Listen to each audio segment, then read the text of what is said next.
ಅಂತಹ ಗುಣವನ್ನೇ ಪರ್ವತೀಕೃತ್ಯ ಭಾಳ ದೊಡ್ಡ ಗುಣ ಅದ.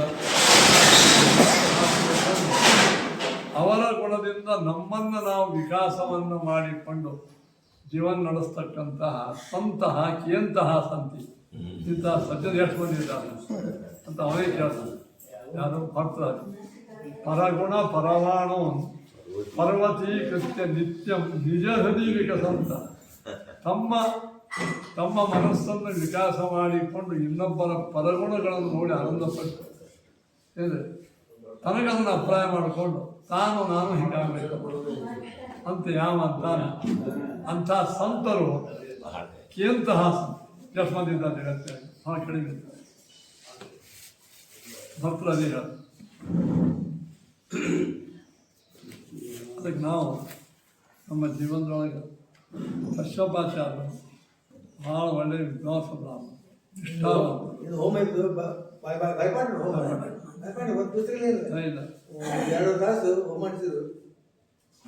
ಧರ್ಮಶಾಸ್ತ್ರ ವಿಷಯ ಎಷ್ಟು ಭಯಪಟ್ಟು ಗೀತಾ ತಾತ್ಪರ್ಯ ಭಾಗವತ್ ತಾತ್ಪರ್ಯ ಹೊರಬೋದು ಎಷ್ಟೋ ಭಯಪಟ್ಟು ಶಾಸ್ತ್ರ ಮತ್ತು ದಿನಾಲೂ ಅಷ್ಟು ಜಪ ಆಗೇಬೇಕು.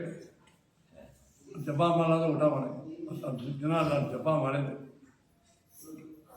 ಎಂಥ ಒಳ್ಳೆ ದೇವರು ಕೊಟ್ಟಿರ್ತಾರೆ. ಒಬ್ಬೊಬ್ಬರು ಒಂದೊಂದು ವಿಶಿಷ್ಟ ಗುಣ ಕೊಟ್ಟು ಅದು ನೋಡಿ ನಾವು ಭಾಳ ಸಂತೋಷ ಉಪಯೋಗ ಮಾಡ್ತೀವಿ. ಅದೇ ಭಾಗವತರ ಲಕ್ಷಣ. ತತ್ಶ್ರದ್ಧಯ ಭಗವದ್ಧರ್ಮಚರ್ಯಯ ಜಿಜ್ಞಾಸಯ ಆಧ್ಯಾತ್ಮಿಕ ಯೋಗ ನಿಷ್ಠಯ ಯೋಗೇಶ್ವರೋಪಾಸನಯ ನಿತ್ಯಂ ಪುಣ್ಯಶ್ರವಃ ಕಥಯ ಪುಣ್ಯಯ ಅರ್ಥೇಂದ್ರಿಯ ರಾಮ ಗುಣೇಶು ಅತೃಷ್ಣಯ ಸತ್ಸಮ್ಮತಾನಾಂ ಅಪರಿಗ್ರಹೇಣ ವಿವಿಕ್ತ ರುಚ್ಯ ಪರಿತೋಷ ಆತ್ಮನ್ ವಿನಾ ಹರೇಹೇ ಗುಣಪೀಯೂಷಪಾನ ಅಹಿಂಸಯ ಪಾರಮಹಂಸಚರ್ಯ ಅಂತ 37 ಭಾಗವತ ಧರ್ಮ. ತತ್ಸಮ್ಮತಾನಾಂ ಅಪರಿಗ್ರಹೇಣ ವಿವಿಕ್ತ ರುಚ್ಯ ಪರಿತೋಷ. ವಿವಿಕ್ತ ರುಚ್ಯ ಅಂದ್ರೆ ರುಚಿಗಳ ಬಗ್ಗೆ ಮನುಷ್ಯ ಭಾಳ ದಿವಸ ಅಟ್ರಾಕ್ಟ್ ಆಗಲ್ಲ. ನನಗೆ ಅದು ಚಟ್ನಿ ಇದ್ದರೆ ಊಟ ಮಾಡ್ತೀವಿ ನಾವು, ಈ ಪಲ್ಯ ಇದ್ದರೆ ಊಟ ಮಾಡ್ತೀವಿ. ಏನೇ ಅದೊಂದು ಹಂತದು ಏನಿದೆ. ನಾವು ಮರಣಕಾಲ ಸಮಯ ಬಂದಾಗ ರುಚಿ ಭಾಳ ಏನು ಹಾಕ್ತಾರೆ. ದಿನ ಅದೇ ಗುಣಪೀಯೂಷಪಾನ. ದಿನಾಲೂ ದೇವರ ಗುಣಗಳೆಂಬ ಅಮೃತವನ್ನು ಕುಡಿಮೆಳ್ಳಕ್ಕೆ ಅದನ್ನು ಆಸ್ವಾದನೆ ಮಾಡ್ತೀವಿ. ದೇವರ ಗುಣಕಥನ ಮಾಡುವಾಗ ಎಂಜಾಯ್ ಇಟ್ ಅಂತಿರ್ತೇವೆ. ಎಂಜಾಯ್ ಅದನ್ನು ಎಂಜಾಯ್ ಮಾಡಿ ಅಹಿಂಸಾಯ ಕಾಯ ವಾಚ ಮನಸ ಅದಷ್ಟಿಯಾಗಿ ಹಿಂಸಾ ಮಾಡೋದು, ಮಾತಿನಿಂದ ಕೆಟ್ಟ ಮಾತಾಡೋದು, ಕೈಯಿಂದ ಹೊಡೆಯೋದು, ಬುದ್ಧಿಯಿಂದ ಕೊಂಡ್ತನ ಮಾಡಿ ಅದು ತೊಂದರೆ ಆಗೋಂಗೆ ಮಾಡೋದು, 3 ವಿಧ ಹಿಂಸಾ ಮಾಡೋದು. ಪಾರಮಹಂಸಚರ್ಯ ಪರಮಹಂಸರಾದಂಥ ಆನಂದ ತೀರ್ಥರು, ಟೀಕಾರಾಯರು, ರಾಯರು, ಇವರೆಲ್ಲ ಪರಮಹಂಸ ಏನಿದ್ದಾರೆ. ಈ ಪರಮಹಂಸರ ಚರ್ಯ ಅಂದ್ರೆ ಅವ್ರದ್ದೇನೋ ಒಂದು ವಿಶಿಷ್ಟ ತಪಸ್ಸು ನೋಡಿ ನಾವು ಪೂಜೆ ಮಾಡೋದು. ಕೃತ್ಯ ಮುಕುಂದ ಚಂದ ಯಮೈ ರಕಾಮೈ ನಿಯಮೈ ನಿಂದೆಯ ನಿರೀಹಯ ದ್ವಂದ್ವ ತಿತಿಕ್ಷ. ಸುಖ ದುಃಖಗಳು ದ್ವಂದ್ವ. ತಿತಿಕ್ಷಯ ಅಂದ್ರೆ ಅದನ್ನು ಸಹಿಸುವ ಸಾಮರ್ಥ್ಯ ಕೊಡೋದು ಏನು ಬಿಡ್ಕೊಳ್ಬೇಕಾದ್ರೆ.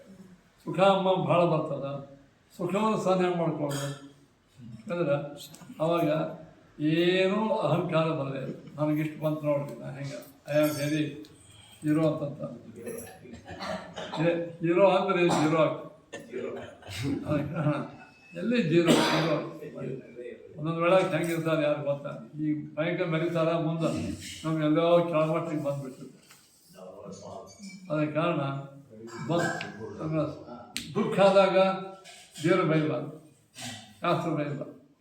ತಿತಿಕ್ಷ ಅಂದ್ರೆ ಸುಖ ದುಃಖ ಸಮೇ ಕೃಷ್ಣ ರಾಧಾ ಅದೇನೆ ಬಂದು ತಿತಿಕ್ಷ. ಅರ್ಥೇಂದ್ರಿಯ ರಾಮ ಗುಣೇಶ ಅತೃಷ್ಣ. ಇಂದ್ರಿಯಗಳಿಗೆ ಮತ್ತು ಅರ್ಥಕ್ಕೆ ಸಂಪರ್ಕ ಆಗ್ತಿರ್ತದೆ, ಅದ್ರ ಬಗ್ಗೆ ನಾವು ಅಟ್ರಾಕ್ಟ್ ಆಗ್ತಿರ್ತದೆ ಅಷ್ಟು ಭಾಳ. ಅದಕ್ಕೆ ನಾವು ಅದನ್ನು ಸಂತೋಷವನ್ನು ತಿಂದುಕೊಂಡು ಅದಕ್ಕೆ ಎಡಿಟ್ ಆಗೋದು ಇಲ್ಲ. ಇನ್ನೊಮ್ಮೆ ಈ ಮುದ್ದೆ ಪಲ್ಯ ತಿಂದೇ ಇನ್ನು ಪ್ರಾಣ ಬಿಡು ಅಲ್ಲ. ಅದಕ್ಕೆ ಅಷ್ಟು ಭಾಳ ಮನುಷ್ಯರಿಗೆ ಹೊರಗಿನ ವಸ್ತುಗಳಿಗೆ ಇಂದ್ರಿಯಕ್ಕೆ ಸಂಪರ್ಕ ಇರಲಿ. ಒಮ್ಮೊಮ್ಮೆ ಸುಖ ಆಗ್ತದೆ, ಅದನ್ನು ಪಡೆದೇ ತೀರೋಣ ಅಂತ ಹಿಂಗೆ ಮಾಡಬಾರ್ದು. ಇದೆಲ್ಲ ಯಮೈ ರಕಾಮೈ 32 ಭಾಗವತ್ ಧರ್ಮ. ಇದನ್ನು ಭಾಗವತ್ ಧರ್ಮ ಯಾರು ಫಾಲೋ ಮಾಡ್ತಾನ ಅವನಿಗೆ ಪರಮಾತ್ಮನಲ್ಲಿ ಹೆಚ್ಚು ಆಸಕ್ತಿ ಹುಡುಕುತ್ತದೆ. ಇದು ಎಲ್ಲಿ ಬಂದದಂದ್ರೆ ಪರೀಕ್ಷೆ ಪ್ರಿಯವೃತರ ಯೋಗ ಪೃಥ್ವಿರಾಜರು ತಮ್ಮ ಯಜ್ಞ ಮಾಡಿದಾಗ ಅವರು ಜ್ಞಾನಿಗಳಿಗೆ ಕೇಳ್ತಾರೆ. ಎಲ್ಲ ಮಾಡಿಲ್ಲ, ಎರಡೇ ಮಾತನಾಗಿ ಸಾರವನ್ನು ಹೇಳಿದೆ. ಶಾಸ್ತ್ರೇಶ್ವಿಯಾನೇವ ಸುನಿಶ್ಚಿತೋ ನೃಣಾಂ ಕ್ಷೇಮಾಯ ಸಮ್ಯಕ್ ದೃಶೇಷು ಹೇತುಷು.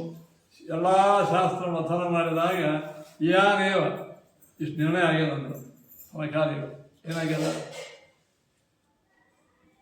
ಅಸಂಗ ಆತ್ಮ ವ್ಯತಿರಿಕ್ತ ವಸ್ತು ದೃಢಾರತಿ ಬ್ರಹ್ಮಣಿ ನಿರ್ಗುಣೇಶಯ. ಎರಡು ಮಾತು. ಆತ್ಮ ವ್ಯತಿರಿಕ್ತ ವಸ್ತು, ಭಗವಂತನಿಗೆ ವಿರುದ್ಧವಾದ ವಸ್ತುಗಳಲ್ಲಿ ಅಸಂಗ. ಅಲ್ಲಿ ಸಂಘ ಮಾಡಲಿಲ್ಲ. ಸಂಘ ಅಂದ್ರೆ ಹೋಗಿ ಹಾಯುವುದಲ್ಲ. ಸಂಘ ಅಂದ್ರೆ ಮಾನಸಿಕವಾಗಿ, ದೈಹಿಕವಾಗಿ, ಬೌದ್ಧಿಕವಾಗಿ ಅಟ್ರಾಕ್ಷನ್ ಭಾಳ ಆಗಲ್ಲ. ಅಂಟಿಕೊಳ್ಳು. ಅಸಂಗ ಆತ್ಮ ವ್ಯತಿರಿಕ್ತ. ಆತ್ಮ ವ್ಯತಿರಿಕ್ತ ಅಲ್ಲ, ಆತ್ಮನಿಂದ ಭಿನ್ನವಾದ ವಸ್ತುಗಳಲ್ಲಿ ನಾವು ಬಹಳ ಆಸಕ್ತಿ ತೋರಿಸಬಾರ್ದು. ಆತ್ಮನ ಪರಮಾತ್ಮ, ಆತ್ಮ ಪರಮಾತ್ಮ. ಇಲ್ಲೇ ಅತಿರಿಕ್ತ ಅನ್ನೋದು ವ್ಯತಿರಿಕ್ತ ಯಾಕಂದ್ರೆ ಪ್ರಶ್ನೆ. ಅತಿರಿಕ್ತ ಅಂದ್ರೆ ದೇವರಿಂದ ಭಿನ್ನವಾದ ವಸ್ತುಗಳನ್ನು ನಾವೆಲ್ಲಿ ಸಂಘವನ್ನು ಮಾಡಬಾರ್ದು. ಓಕೆ, ಈ ಲಕ್ಷ್ಮೀದೇವಿ ವಾಯುದೇವರು ಬಂದಿದ್ರು, ದೇವರಿಂದ ಭಿನ್ನರಲ್ಲ. ನಾವೀಗ ಸಂಘ ಮಾಡಬೇಕು ಮಾಡೋದು ಅಂದ್ರೆ ಅವ್ರು ಹೇಳಿದ ಕೇಳಬೇಕು ಕೇಳಬೇಕು. ಮತ್ತು ಅಸಂಗ ಆತ್ಮ ವ್ಯತಿರಿಕ್ತ ಅಸಂಗ ಮಾಡಬೇಕಂದ್ರೆ ಮಧ್ವಾಚಾರ್ಯರು ಪರಮಾತ್ಮದಿಂದ ಭಿನ್ನ. ಅವ್ರ ಗ್ರಂಥ ಸ್ವರಮೂಲ. ಆ ಸ್ವರಮೂಲಕ್ಕೆ ಸಂಘ ಅಂದ್ರೆ ನಾವು ಸಂಪರ್ಕ ಮಾಡದೇ ಇದ್ರೆ ಮತ್ತು ಮುಂದೆ ಗತಿ ಅಂತ ನೀವಲ್ಲಿ ಹೇಳಿದರೆ ದೇವರನ್ನು ಬಿಟ್ಟುಕೊಳ್ಳಿದ್ದು ಎಲ್ಲವನ್ನು ಬಿಟ್ಬಿಡೋದು. ಅಂದರು ಆತ್ಮ ವ್ಯತಿರಿಕ್ತ ಅಂದ್ರೆ ಅತಿರಿಕ್ತ ಬೇರೆ ವ್ಯತಿರಿಕ್ತ ಬೇರೆ. ವ್ಯತಿರಿಕ್ತ ಅಂದ್ರೆ ವಿರುದ್ಧವಾದ, ದೇವರಿಗೆ ವಿರುದ್ಧವಾದ ವಸ್ತುಗಳಲ್ಲಿ ಸಂಘ ಮಾಡೋದು. ಲಕ್ಷ್ಮೀ ಬ್ರಹ್ಮ ವಾಯುಗಳು ಸೇರಿ ದೇವತೆಗಳು, ಅವರ ಬರೆದ ಗ್ರಂಥಗಳು, ಶಾಸ್ತ್ರಗಳು ಇವೆಲ್ಲ ಭಗವಂತನಿಗೆ ವಿರುದ್ಧನೇ. ಈಗ ವ್ಯತಿರಿಕ್ತ ಅಲ್ಲ, ಬರೀ ಅತಿರಿಕ್ತ. ಅತಿರಿಕ್ತ ಅಂತಂದ್ರೆ ದೇವರಿಂದ ಭಿನ್ನವಾದ ವಸ್ತುಗಳಲ್ಲಿ ಅವಶ್ಯ ಸಂಘ ಮಾಡಿ. ಆದರೆ ಅವರು ಸಂಘ ಮಾಡೋದ್ರಿಂದ ನಿಮಗ ಏನ್ರಿ ಜ್ಞಾನ ಭಕ್ತಿ ವೈರಾಗಿ ಕಡಿಮೆ ಅಲ್ಲ, ಹೆಚ್ಚಾಕೋದು. ಅದಕ್ಕೆ ವ್ಯತಿರಿಕ್ತ ಅತಿರಿಕ್ತ ಅಂತ. ಅದು ಯಾಕಂದ್ರೆ ದೇವರಿಗೆ ವಿರುದ್ಧವಾದ ವಸ್ತುಗಳಲ್ಲಿ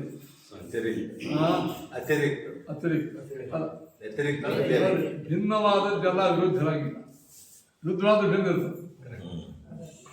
ಈಗ ಲಕ್ಷ್ಮೀ ಬ್ರಹ್ಮ ರುದ್ರ ಗೌಡ ಶೇಷ ರುದ್ರಾದಿಗಳು ಸತ್ಯಾತ್ಮ ನಿರ್ಮಾಣ ಗುರುಗಳು ದೇವರಿಂದ ಭಿನ್ನದಲ್ಲಿ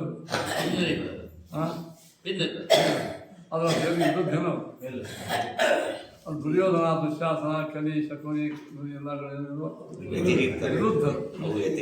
ಅದಕ್ಕೆ ಅವ್ರಿಗೆ ಭಿನ್ನರು ಇದ್ದಾರೆ, ವ್ಯತಿರಿಕ್ತರು ಇರ್ತಾರೆ. ಅದಕ್ಕೆ ವ್ಯತಿರಿಕ್ತ ಅಂತ ಏನದಲ್ಲ, ಇದು ವ್ಯಾಪಕ ಅಂದ್ರೆ ಅದು ಭಿನ್ನ ಇದ್ದೇ ಇರ್ತದೆ. ಭಿನ್ನವಾದದ್ದೆಲ್ಲ ವ್ಯತಿರಿಕ್ತರಾಗಿ, ಭಿನ್ನವಾದದ್ದೆಲ್ಲ ನಮ್ಮ ವಿರುದ್ಧ ಆಗಿದೆ. ನಾವು ಭಾಗವತ ಚಂದ ಅಸಂಗ ಆತ್ಮ ವ್ಯತಿರಿಕ್ತ ವಸ್ತು ದೃಢಾರತಿ ಬ್ರಹ್ಮಣಿ ನಿರ್ಗುಣೆ. ದೃಢಾರತಿ ನಿರ್ಗುಣೆ ಬ್ರಹ್ಮಣಿ ದೃಢಾರತಿ.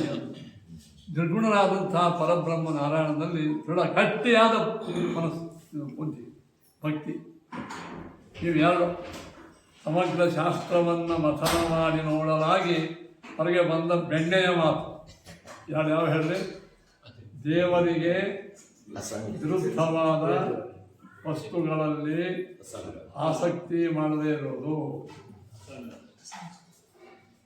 ಬರೀ ಆಸಕ್ತಿ ಮಾಡಲಿಲ್ಲ, ಈ ಕಲ್ಲು ಮಾಡೋಂಗಿಲ್ಲ. ಅದೇನಿಲ್ಲ, ಈ ಕಲ್ಲೆಲ್ಲ ಮಾಡ್ತಾ ಆಸಕ್ತಿ ಮಾಡ್ತಾರೆ. ಸದಾರತಿ ಬ್ರಹ್ಮಣಿ ನಿರ್ಗುಣೇಶಯ. ನಿರ್ಗುಣನಾದ ಪರಬ್ರಹ್ಮ ನಾರಾಯಣನಲ್ಲಿ ದೃಢವಾದಂಥ ರತಿ ಅಂದರೆ ಭಕ್ತಿ ಮಾಡ. ಇವು ಎರಡು. ಏಕಾದಶಿ ದಿವಸ ಏನಿದೆ ಅಸಂಗ, ಆ ವ್ರತಕ್ಕೆ ವಿರುದ್ಧವಾದ ಎಲ್ಲ ಭೋಗದಲ್ಲಿ ಅನಾಸಕ್ತಿ. ಅನಾಸಕ್ತಿ ಏನೂ ಮಾಡ್ತಾರೆ ಅಲ್ಲ. ದೃಢಾರತಿ ಬ್ರಹ್ಮ ಪರಮಾತ್ಮನಲ್ಲಿ ಅವತ್ತು ವಿಶೇಷ ಆಸಕ್ತಿ, ದೇವರಲ್ಲಿ ವಿಶೇಷ ಆಸಕ್ತಿ ಮಾಡುವ ಸಲುವಾಗಿಯೇ ಇದು ಅನಾಸಕ್ತಿ ಅಂತ ಹೇಳಿದರು. ಅದು ನಿಮಗೆಲ್ಲ ಗೊತ್ತದ. ದೃಢಾರತಿ ಅಂದರು ಎಲ್ಲಿ ನಿರ್ಗುಣೇ ಬ್ರಹ್ಮಣಿ, ನಿರ್ಗುಣ ಬ್ರಹ್ಮದಲ್ಲಿ ರತಿ ಹೆಂಗೆ ಮಾಡೋದು. ನಮ್ಮ ಜಗತ್ತಿನಾಗ ಎಲ್ಲ ಕಡೆಗೆ ಪ್ರೀತಿ ಹುಟ್ಟುವುದೇ ಗುಣವುಳ್ಳ ಪದಾರ್ಥ. ಗುಣ ಅಂದರೆ ಏನು ಹೇಳ್ರಿ?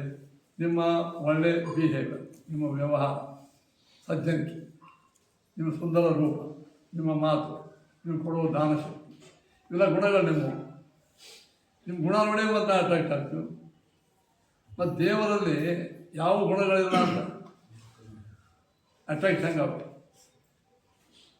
ನಿರ್ಗುಣೇ ಬ್ರಹ್ಮಣಿ ದೃಢಾರತಿ ಅಂತ ಏನಪ್ಪ ವ್ಯಾಸಾಚಾರ. ನೀವು ಎಲ್ಲಿ ಯಾವುದಕ್ಕೆ ವಸ್ತುವಿಗೆ ಗುಣನೇ ಇಲ್ಲ. ಗುಣ ಅಂದರೆ ಯಾವ್ದು ಹೇಳ್ರಿ?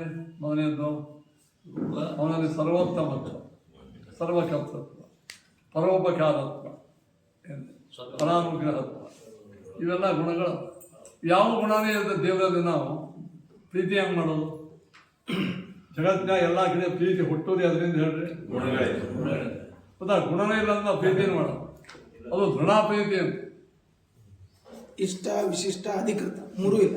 ಮೂರೂ ಇಲ್ಲ, ಕರೆಕ್ಟ್, ಮೂರೂ ಇಲ್ಲ. ಅದು ಹೆಂಗೆ ಕೂತ್ರ ಏನಿದೆ? ಇವೆಲ್ಲ ಪಾಠ ಹೋಗ್ಕೊಂಡು ಹೋಗ್ತದೆ ಹೇಳಿ. ಕೂತ್ರ ಅದು ಅಲ್ಲೇ ಕೂತ್ರ ಅದು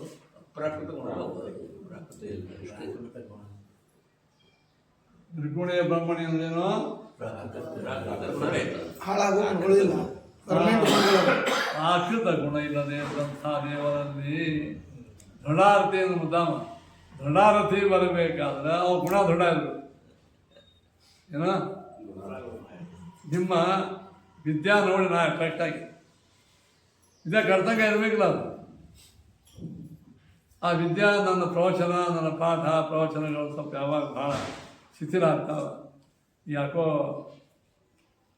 ಅಶಾರಲ್ಲಿ ಏನಿಲ್ಲ, ಶೂನ್ಯ. ಈ ಡಾಕ್ಟರ್ ಇರ್ತಾರಲ್ಲ ಪಾಪ, ಎಷ್ಟು ಭಾರಿ ಇರ್ತಾರೆ. ಏನು ನೋಡಂಗಿಲ್ಲ, ಯಾಕಂದ್ರೆ ಅದು ಆಸಕ್ತಿ ಕಡಿಮೆ ಆಗಿದೆ. ಯಾಕಂದ್ರೆ ವಯಸ್ಸಾಗ್ಯದ, ನೋಡಂಗಿಲ್ಲ. ಅಲ್ಲಿ ಅವ್ರ ರತಿ ಅದ್ಮೇಲೆ ಪ್ರೀತಿ ಇರ್ತದೆ, ದೃಢಾರತಿ ಇರಂಗಿಲ್ಲ. ಹಾಗೆ ದೇವರಲ್ಲಿ ನಮಗೆ ದೃಢವಾದಂಥ ರತಿ ಹುಟ್ಟಬೇಕಾದ್ರೆ ಆ ದೃಢ ರತಿಗೆ ಮೂಲ ಕಾರಣ ಯಾವುದು? ಗುಣಗಳು. ಅವು ಪ್ರಾಕೃತಿಕ ದೃಢಾರತಿ ಆಗ್ತದೆ. ಪ್ರಾಕೃತಿಕ ಗುಣಗಳ ಲಕ್ಷಣ ಇದು ಅಶಾಶ್ವತ. ಇವತ್ತು ನಾವು ಸೌಂದರ್ಯ ಹೋಗ್ಬೇಕು. ಏನ್ರಿ ಎಷ್ಟು ಚಂದ ಕಾಣಿಸ್ತಿದ್ರಿ ಅಂದರೆ ಈಗಿಲ್ಲ ಅಂತ. ಹಿಂದಕ್ಕೆ ಎಷ್ಟು ಚಂದ ಈಗಿಲ್ಲ ಅಂತ. ಹಿಂದಕ್ಕೆ ಎಷ್ಟು ಚಂದ ಉಪನ್ಯಾಸ ಮಾಡ್ತಿದ್ರಿ ನೀವು. ಅರ್ಥ ಏನಾಯ್ತು? ಯಾಕೆ ಹೇಳಿ? ಪ್ರಕೃತಿಯಿಂದ ಬಂತು नमक प्रकृति का देन है।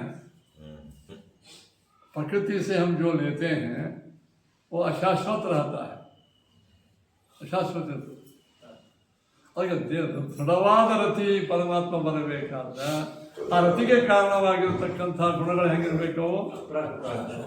ಅದಕ್ಕೆ ನಿರ್ಗುಣೆ ಅಂದ್ರೆ ಅರ್ಥ ಯಾವ ಗುಣಗಳೂ ಇಲ್ಲ ಅಂತ ತಿಳ್ಕೊಬೇಡ್ರಿ. ಯಾಕೆ ಹೇಳ್ರಿ? ಏನೋ ಗುಣ ಇಲ್ಲದೆ ಇದ್ರೆ ನಿಮ್ಗೆ ಅದೇನಿಲ್ಲ. ಅಲ್ಲಲ್ಲ, ರತಿನೇ ಬರಂಗಿಲ್ಲ. ರತಿಯಿಂದ ಪ್ರೀತಿ, ಏನೋ ಪ್ರೀತಿ ಹೆಂಗೆ ಬರ್ತದೆ ಅಲ್ಲೇ? ಪ್ರೀತಿ ಪ್ರಕಾರ ಏನು ಬೇಕು? ರತಿ ಗುಣಗಳು ಬೇಕು. ಮತ್ತು ನಿರ್ಗುಣ ಅಂತಾರೆ ಹೆಂಗೆ ಮಾಡೋದು? ನಿರ್ಗುಣದ ಅರ್ಥ ಏನಾಯ್ತು? ಪ್ರಾಕೃತಿಕವಾದಂಥ ಗುಣಗಳು ದೇವರಿಗೆ ಇಲ್ಲ. ಅಪ್ರಾಕೃತವಾದ, ಅಪ್ರಾಕೃತ ಅಂತ ಏನು ಹೇಳೋದು? ನೋಡಿ, ನಾಶ ಆಗಲ್ಲ. ನಿತ್ಯ ನಿತ್ಯ ಗುಣ ಇರ್ತದೆ. ನಮ್ಮ ನಿತ್ಯ ರತಿ ಇರ್ತದೆ ಅಲ್ವಾ? ನಿತ್ಯ ರತಿ ಇರ್ತದೆ. ಅದಕ್ಕೆ ಸದಾ ರತಿ ಇರ್ತದೆ. ಅದನ್ನೇ ದೃಢಾರತಿ ಬ್ರಹ್ಮ ನಿರ್ಗುಣೇಶಯ. ಇವೆರಡು ಸಕಲ ಶಾಸ್ತ್ರಗಳನ್ನು ಮಥನ ಮಾಡಿ ನೋಡಲಾಗಿ ಅಲ್ಲಿಂದ ಬಂದಿರತಕ್ಕಂಥ ಕೆನೆ ಮಾತು ಯಾವುವು? ಅಸಂಗ ಆತ್ಮ ವ್ಯತಿರಿಕ್ತ ವಸ್ತು ದೃಢಾರತಿ ಬ್ರಹ್ಮಣಿ ನಿರ್ಗುಣ. ಈ ಎರಡು ಭಾವನಾ ಬರಬೇಕಾದ ಸ್ವಾಮಿ 32 ಭಾಗವತ್ ಧರ್ಮಗಳನ್ನು ಪಾಲನಾ ಮಾಡಬೇಕು. ಅವು 32 ತಶ್ರದ್ಧಯ ಭಗವದ್ ಧರ್ಮಚರ್ಯ. ಶ್ರದ್ಧೆಯ ಭಾಳ ಶ್ರದ್ಧೆಯಿಂದ ವಿಶ್ವಾಸದಿಂದ ಭಗವದ್ ಧರ್ಮಗಳಂದ್ರೆ ಯಾವ? ದೇವರು ಉಪದೇಶ ಮಾಡಿರತಕ್ಕಂತಹ ಸಾರ ಸಂಧ್ಯಾ ಜಪದ ಪರುಷ್ಠಾನ ಏಕಾದಶಿಯಾದಿ ವ್ರತಗಳು ಸರಿಯ ಭಗವದ್ ಧರ್ಮಚ ಸ್ವಯಂ ದೇವತಾ ಮಾಡಿ ತೋರ್ಸ್ಯಾನ. ಆಮೇಲೆ ಇವೆ ಸ್ವಚ್ಛತ ಕರ್ಮಗಳವ ಅಲ್ಲೇ ಅದೇ ಸಂಧ್ಯಾ ಮಾಡ್ಕೋತ ಕೂತ್ರು ಮುಗಿತು ತನಕ ಜಿಜ್ಞಾಸಯ ಬಂತು. ಆ ದೇವರ ಗುಣಗಳ ಬಗ್ಗೆ ದೇವರ ವಿಷಯದ ಬಗ್ಗೆ ಜಿಜ್ಞಾಸ ಹುಟ್ಟಬೇಕು. ಇದೇನು ತಿಳ್ಕೊಳ್ಳಿ ಇಚ್ಛಾ ಓಂ ಅಥಾತೋ ಬ್ರಹ್ಮ ಜಿಜ್ಞಾಸ. ಆಮೇಲೆ ಆಧ್ಯಾತ್ಮಿಕ ಯೋಗನಿಷ್ಠಯ. ಆಧ್ಯಾತ್ಮಿಕ ಯೋಗ ಅಂದ್ರೆ ಪಿಂಡಾಂಡಸ್ಥ ಪರಮಾತ್ಮ ಅಂತವ, ಬ್ರಹ್ಮಾಂಡಸ್ಥ ಪರಮಾತ್ಮ ಅಂತವ, ಅವನ ಸಂಬಂಧ ನಮಗೆ ಅಂತಂದು ಮತ್ತು ನೋಡ್ರಿ ಅಥಾತ ಬ್ರಹ್ಮಜಿ ಸುರುವೆ ಆಯ್ತು. ಆಧ್ಯಾತ್ಮಿಕ ಯೋಗನಿಷ್ಠ ಯೋಗೇಶ್ವರ. ಇಷ್ಟೆಲ್ಲ ಹೆಂಗೆ ಬರ್ತಾವಂದ್ರೆ ಯೋಗೇಶ್ವರೋಪಾಸನ. ಈಶ್ವರೇ ಯೋಗ ಯೇಷಾಂತೆ ಯೋಗೇಶ್ವರ. ಯಾರ ಸಂಬಂಧ ಯಾವಾಗಲೂ ದೇವರಲ್ಲೇ ಇರ್ತಾವ ಯೋಗೇಶ್ವರ. ಯಾರು ಯೋಗೇಶ್ವರ? ಯಾರು? ಪಂಚಭೇದಾತ್ಮಕ ಪ್ರಪಂಚಕ್ಕೆ ಪಂಚರೂಪಾತ್ಮಕ ದೈವತ ಪಂಚಮುಖ ಶಕ್ರಾದಿ ಚಿಂಕನ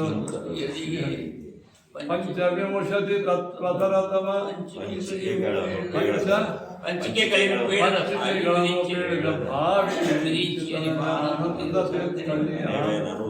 ಯೋಗೇಶ್ವರ ಅಂದ್ರೆ ಏನರ್ಥ? ಸ್ವರಮೂಲಾದಿ ಗ್ರಂಥ ನಾವು ಕೊಟ್ಟು ಪರಮೋಪಕಾರ ಮಾಡಿದ ಆನಂದ ತೀರ್ಥ. ಅವುಗಳಿಗೆ ವ್ಯಾಖ್ಯಾನ ಮಾಡಿದ ಟೀಕಾಕೃತ, ಅವುಗಳಿಗೆ ವಿಶಿಷ್ಟವಾದಂತಹ ವ್ಯಾಖ್ಯಾನ ಮಾಡಿದ ವ್ಯಾಸರಾಯರು, ವಾದರಾಜರು, ಏನಿದೆ ಆಮೇಲೆ ವಿದ್ಯಾಧೀಶರು, ಪ್ರಭುತ್ತಮ ತೀರ್ಥರು, ರಾಯರು, ಇದೆಲ್ಲ ಇದು ಯೋಗೇಶ್ವರರು. ಯೋಗೇಶ್ವರೋಪಾಸನ. ಇವಾಗ ಅವು ಎರಡನೇ ಯಾರಿಂದ ಬರಬೇಕಾದ್ರೆ ಇವು ಮಾಡಬೇಕು.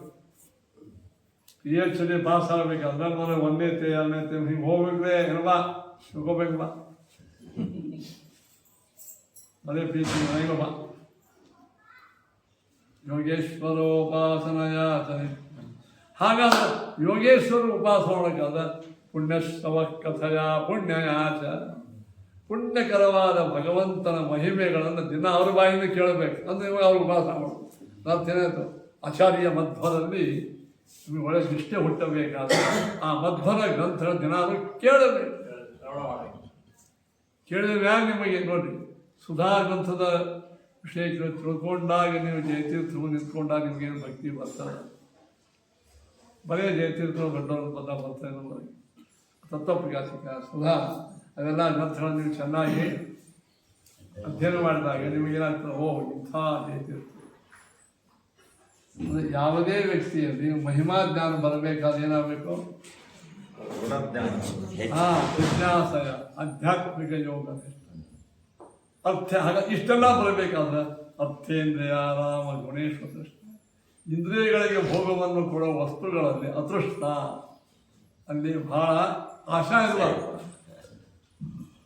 ಊಟ ಮಾಡ್ರಿ, ಊಟದ ಬಗ್ಗೆ ತೊಂದರೆ. ಊಟ ಮಾಡಿದ ಮೇಲೆ ಭಾಳ ಒಳ್ಳೆಯ ಮನೆಗೆ ಹೋದ ಬೆಳ್ಳಿ ತಾಟು ಗೀಟ್ ಹಾಕ್ತಾರೆ, ಎಷ್ಟು ಊಟ ಮಾಡಿ. ಆದರೆ ಹೂವಿನ ತಾಟು ನಮಗೆ ಯಾಕೆ ಕೊಡೋಲ್ಲ? ನೋಡಿ ಆಶಾ ಬಂತೆ, ಆಶಾ ಬಂತೆ. ಫೋನ್ ಮಾಡೋಂಥದ್ದು ಅದೃಷ್ಟ.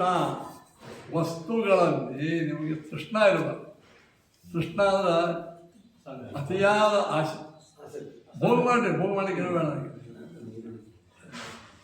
ಈಗ ನಿಮಗೆ ಇದು ಕೊಟ್ಟಿರ್ತಾರ ರೈಲ್ವೆದಾಗ ಹೋಗೋಬೇಡ, ಫಸ್ಟ್ ಕ್ಲಾಸ್ AC ಒಳಗೆ ಒಳ್ಳೆಯದಾಗಿ ಹೋಗಿ ಹೊತ್ಕೊಂಡು ಆರಾಮ ಮಾಡಿ ಇರ್ತಾರೆ. ಹೋಗುವ ತೊಗೊಂಡೋದ್ರೆ ಭಾಳ ಚೌಕಾಡ್ತಾವ ಹಾಕೊಂಡು ಹೋದ್ರೆ ಹಿಡಿದು ಬಿಡ್ತಾರೆ. ತೃಷ್ಣ ಇರಬಾರ್ದು, ಭೋಗ ಮಾಡಷ್ಟೇ.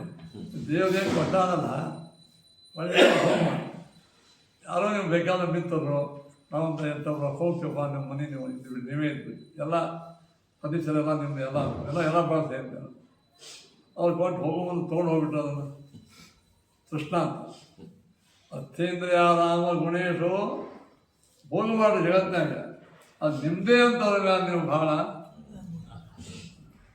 ಇವೆಲ್ಲ ಇದ್ದಾಗ ಮಹಾನುಭಾವದ ಗುಣ ನಿಮಗೆ ಕಾಣುತ್ತೆ. ಒಂದಕ್ಕೊಂದು ಹೇತುವದ್ಭಾವ ಅಂತ ಒಂದಕ್ಕೊಂದು ಕಾರ್ಯಕ್ರಮ. ಈ 32 ಭಾಗವತ್ ಧರ್ಮಗಳನ್ನು ಪಾಲನ ಮಾಡಿದರೆ ಅಸಂಗ ಆತ್ಮ ವ್ಯತಿರಿಕ್ತ ವಸ್ತು ದೃಢಾರತೆ ಬ್ರಹ್ಮಣಿ ನಿರ್ಗುಣೇಶ್ವರ ಅಂತ ಆ ಪೃಥ್ವಿರಾಜನ ಜ್ಞಾನ ಸಪ್ತದೊಳಗೆ ಸನಕ ಸನಂದನಾದಿಗಳು ಉಪನ್ಯಾಸ ಮಾಡಿದ್ದನ್ನು ಭಗವದ್ಗೀತಾ ಸಂಗ್ರಹ ಮಾಡಿ. ನಂಗೆ ಪಾಠದಾಗ ಇದ್ಯಾಕೆ ಮತ್ತೆ ಸಂಘ ಆಚರಣೆ ಪ್ರಾಮಾಣಿಕ ಆಚರಣೆಗಳು ಮಾಡೋದು ಕಷ್ಟಪಾಚಾರ್ಯ ಮಾಡೋದು ಅವ್ರ ನೆನಪಾಯ್ತಲ್ಲ ಅವ್ರ ನೆನಪಿನಿಂದ ನಮಗೊಂದು ನಾಲ್ಕು ಭಾಗವತ್ ಕಡೆ ಭಗವದ್ ಭಕ್ತಿ ಅದರಲ್ಲಿ ಸಂಘ ಬಂತು. ಒಳ್ಳೆಯ ಸಂಘ. ಹಾಂ ಪೃಥ್ವಿರಾಜ ಯಜ್ಞ ಮಾಡಿದ್ದ. ಅಲ್ಲಿ ಅವ್ರು ಇವರು ಬಂದರು ಆ ಯಜ್ಞಕ್ಕೆ. ಸ್ವರ್ಗ ಸನಂದನಾದಿ ಋಷಿಗಳು ಬಂದ್ಬಿಟ್ಟು ಒಂದು ಶಿರಸಾಷ್ಟಾಂಗ ಪ್ರಣಾಮ ಮಾಡಿ ಅವ ಪ್ರವಚನ ಮಾಡಿಕಂತಿದ್ದ. ಬಂದ್ ಮಾಡಿಬಿಟ್ಟು ಭಗವತ್ನಾಗ 4ನೇ ಸ್ಕಂದ ಪೃಥ್ವಿರಾಜನಂದು. ಅವಾಗ ಸ್ವಾಮಿ ನೀವೇ ಹೇಳಿ ನಮಗೆ, ಯಾರು ಇಲ್ಲದೆ ಇದ್ದಾಗ ನಾವು ಹೇಳ್ತೀವಿ ನಿವೇದಕರಾಗೋದು, ಆದರೆ ನೀವು ಬಂದಿರಿ ಹೇಳಿ. ಅವಾಗ ಅವ್ರು ಹೇಳ್ತಾರೆ ಎರಡು ಮಾತು ನೋಡ್ಕೊ. ಅಸಂಗ ಆತ್ಮ ವ್ಯತಿರಿಕ್ತ ವಸ್ತುಷು ದೃಢಾರತೆ ಬ್ರಹ್ಮಣಿ ನಿರ್ಗುಣೇಶ್ವರ. ದೇವರಲ್ಲಿ ಪರಮ ಭಕ್ತಿ, ದೇವರಿಗೆ ವಿರುದ್ಧವಾದ, ದೇವರ ಪ್ರಾಪ್ತಿಗೆ ವಿರುದ್ಧವಾದ, ಭಗವದ್ ಭಕ್ತಿಗೆ ವಿರುದ್ಧವಾದ ಅದು ಯಾವುದೇ ವಸ್ತು ಇರದೆ ಅಸಂಗ. ಅದನ್ನು ಅಟ್ರಾಕ್ಷನ್ ಮಾಡೋದು, ಅದರ ಸಂಪರ್ಕ ನೋಡಿ ಭಾಳ ಮಜಾ ಅದ. ಅವ್ರು ಬಿಡಬೇಡ ಅವ್ವ ಅಪ್ಪ ಒಮ್ಮೊಮ್ಮೆ ಬೈತಿರ್ತಾರೆ ನಮ್ಗೆ, ಏನು ಏಕಾಚ್ ಮಾಡ್ತೀವಿ, ಅವ್ರು ಹೊಡೆದು ಹೊರಗೆ ಹಾಕ್ಬಾರ್ದು. ಹೇಳೋದು ಆಗ ಸ್ವಲ್ಪ ಏನು ಮಾಡೋದು, ಆ ಮಾತಿಗೆ ಅಷ್ಟು ಕಿಮ್ಮತ್ತು ಕೊಡೋದು. ಅಸಂಗ ಪ್ರಹ್ಲಾದರಾಜ ಇದ್ದಲ್ಲ, ಹಿರಣ್ಯಕಶಿಪುವನ್ನೆಲ್ಲ ಕೇಳ್ತೀವಿ, ಶುಶ್ರುವೇನೋ ಪಾಠ ಆಯ್ತಂತೆ.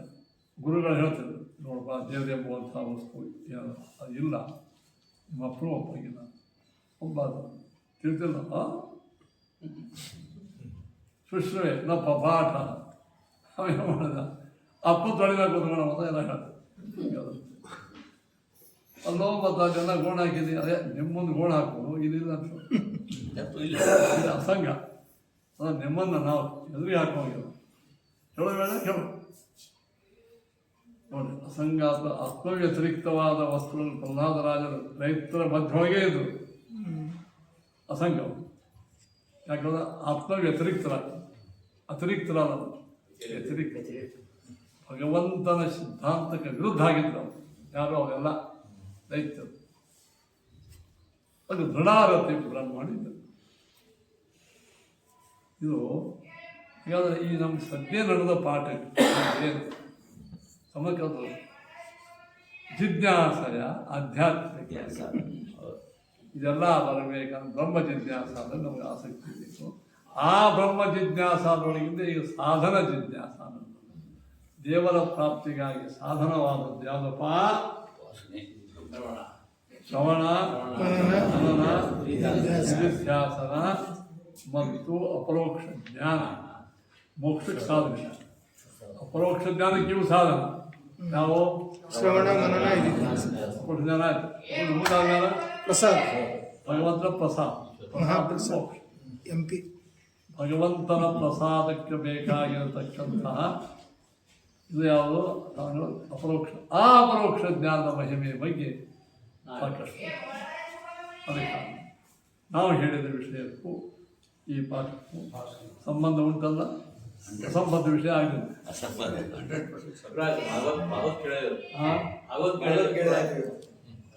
ನಾನು ಮುದ್ದಾಗಿ ಹೇಳ್ಕೊತೀನಿ. ಯಾಕಂದ್ರೆ ಇಲ್ಲಿ ವಿಷಯಗಳು ಕೆಲವು ಡ್ರಾಯ್ ಸಬ್ಜೆಕ್ಟ್. ಡ್ರಾಯ್ ಅಂದ್ರೆ ಕಲಿಯೋದು ಭಾಳ ಚಲೋನೇ ನಮಗೆ ಅವ ಡ್ರಾಯ್ ಅನ್ನಿಸ್ತದೆ.